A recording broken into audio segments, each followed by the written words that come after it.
Yeah. You said earlier that you will let the chips fall where they may, di ba? Kahit na sino matamaan dito basta sa katotohanan, right? So Yes. yeah, so for me one of those glaring issues here, mabigat na issue is the cover up of a senator by the Executive Secretary Paquito Ochoa, will Paquito Ochoa be invited sa Senate? Yes. Oh, Yes, okay. he is invited. He is invited. And sir, follow-up question, no? Kung umabot sa punto na ang tatamaan dito ay si Paquito Ochoa at ang Pangulo, hindi tayo titigil o titigil ka na, sir?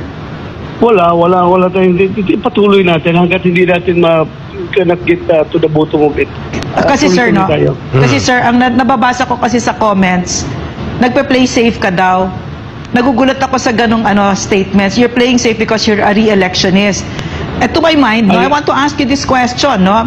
Are you not afraid? On the contrary, I was telling myself he's very brave because you're going against an incumbent, no, a president, diba? You're in that hearing yesterday. His name was mentioned, no? Several times. Something that never happened for a very long time because he's a privileged upbringing. Everybody covered up for him. Kaya siya naging governor, kaya siya naging senator, congressman, hanggang naging president. People covered up for him even though they knew he was so unfit to be president.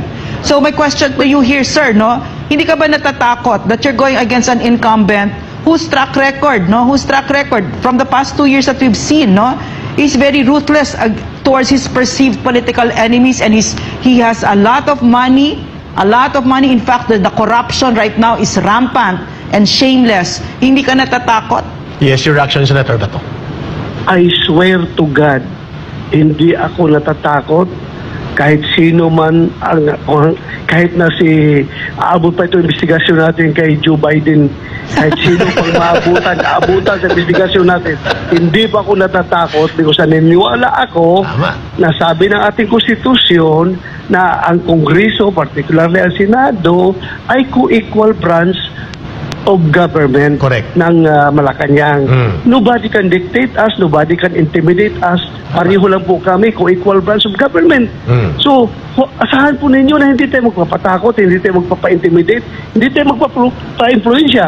But, asahan rin ninyo naman na magiging patas tayo at fair tayo sa ating gagawing hearing. Hindi tayo, hindi ako nagpapadala kay Eric sa mga insinuations ng mga kung sino-sino mga vlogger dyan na gusto talagang asking for blood. No, please allow me to have my own objectivity as far as this inquiry is concerned. Claro, sir. Okay, so, very good on that, sir. Saludo kami dyan. Sir, pero naiintindihan nyo ba, sir, no? Kasi we also know Maharlika. And she's been very, very passionate about this, no? Kasi ako, pag tinanong ako niyan, binayaran ka ba ni Lisa? Masasaktan ako talaga, no? Kasi ang meron na lang ako yung dangal ko, di ba? So, naiintindihan ko, ganun yung nararamdaman mo noon, di ba? So, my question to you, sir, is you said gagawin mo yung trabaho mo. Kasi ang nangyari dito, no, yung nakakahina, nakakalungkot sa Pilipinas na nakita ngayon, marami sa atin, nakita natin, lahat pala pera-pera lang. Binabayaran lang, wala nang dagal, wala nang prinsipyo, babaliktad. So sir, yung tinanong ni Lisa Araneta ni Maharlika, pwede mo bang bigyan ng sagot na, because of course yesterday you were very emotional, but now that you have cooled off a little bit, could you please respond to it properly? Yeah, go ahead, sir. Lorraine, ako po'y nalulungkot talaga. Lorraine, your husband is a PMA. Yes. I am a PMA. Yung aming integrity na nakalagay sa aming puso't damdamin ay hindi po namin yan, wala po katumbas na pera yan, Lorraine. Ano nangyari? Hindi ko po ibibinta. Hindi ko po ibibinta aking dangal para sa pera. At masakit po sa akin na sabihan ako na nabili na ako ni Lisa Marcos, Lisa Araneta Marcos. Never ko ako mabili. Magtanong ka in my 36 years of police service, lahat na nakasama ko, lahat na nakikilala sa akin sa pagiging police ko, kung kaya ba kong bilihin. Pakisabi lang sa kanila kung kaya ba kong bilihin. Lalo na ngayon na senador na ako. Magpapabili pa ako? Yes, sir. Ano na lang dangal ko kung kaya akong bilhin. Klaro. Diba? Sir. Kaya nasaktan ako. Talaga nag-react ako na that's a very irresponsible statement.